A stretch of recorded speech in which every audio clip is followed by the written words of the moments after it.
Hello. അപ്പോൾ ലച്ചുവിനും ഇച്ചുവിനും ഏറ്റവും കൂടുതൽ ഇഷ്ടമുള്ള സംഭവം എന്താണെന്ന് വെച്ചാൽ ഇവരെയും കൂട്ടിയിട്ട് ഇങ്ങനെ നടക്കണം കേട്ടോ. അപ്പോൾ എനിക്ക് നടുവേദനയെല്ലാം ആയിട്ട് നടക്കാനൊന്നും പറ്റുന്നുണ്ടായിട്ട്. അപ്പോൾ ഇപ്പോൾ ചെറുതായിട്ട് മാറി വരുന്നുണ്ട്. അപ്പോൾ ഞാൻ അവരെയും കൂട്ടി വൈകുന്നേരം ഒന്ന് നടക്കാൻ പോയാലോ എന്ന് വിചാരിച്ചിട്ട് രണ്ടാളെയും കൂട്ടി ഈ നടക്കൽ ഏട്ടൻ വരെ പോകുമെന്ന് നമുക്കറിയില്ല. എന്നാലും രണ്ടാളെയും കൂട്ടി ഞാനും ഏട്ടത്തെയും കൂടി ഇറങ്ങിയിട്ടുണ്ട് വീട്ടിൽ നിന്ന്. ഇതാ നടക്കേണ്ട ആവേശമെല്ലാം കഴിഞ്ഞ് ഒരാളൊക്കത്ത് കയറി കുത്തിയിരുന്ന്. ടിട്ടിനെ അവളാ ചാച്ചേ എങ്ങനെ പോവാ? അങ്ങനെ നടന്ന് നമ്മൾ പോയത് അച്ഛൻ്റെ പച്ചക്കറി തോട്ടത്തിലേക്കാണ് കേട്ടോ. അപ്പോൾ ഈ കുളത്തു നിന്നാണ് അച്ഛൻ്റെ പച്ചക്കറിക്കുള്ള വെള്ളം. അപ്പോൾ അവിടെ കുറച്ച് പൊന്നേങ്ങൻ്റെ ചീര, വെള്ളരിക്ക, കക്കരി, വെണ്ട, ചീര അങ്ങനെ കുറേ സംഭവങ്ങളെല്ലാം ഉണ്ട്. പക്ഷെ നമ്മൾ പോകുമ്പോൾ അച്ഛൻ അത് പൂട്ടിയിട്ടിട്ടുണ്ട്. പക്ഷെ താക്കോലില്ല.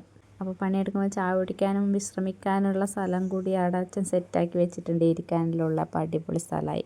പണിയൊന്നും എടുത്തില്ലെങ്കിൽ വെറുതെ നോക്കി വരാമെന്ന് പോയതാണ്. അപ്പോൾ അച്ഛൻ്റെ കൃഷിയെല്ലാം ഇഷ്ടമായിട്ടുണ്ടെങ്കിൽ ചാനലൊന്ന് സബ്സ്ക്രൈബ് ചെയ്ത് സപ്പോർട്ട് ചെയ്യാൻ മറക്കല്ലേ. പുതിയ വിശേഷങ്ങളുമായി നമുക്ക് നാളെ കാണാം. Tata bye bye, see U.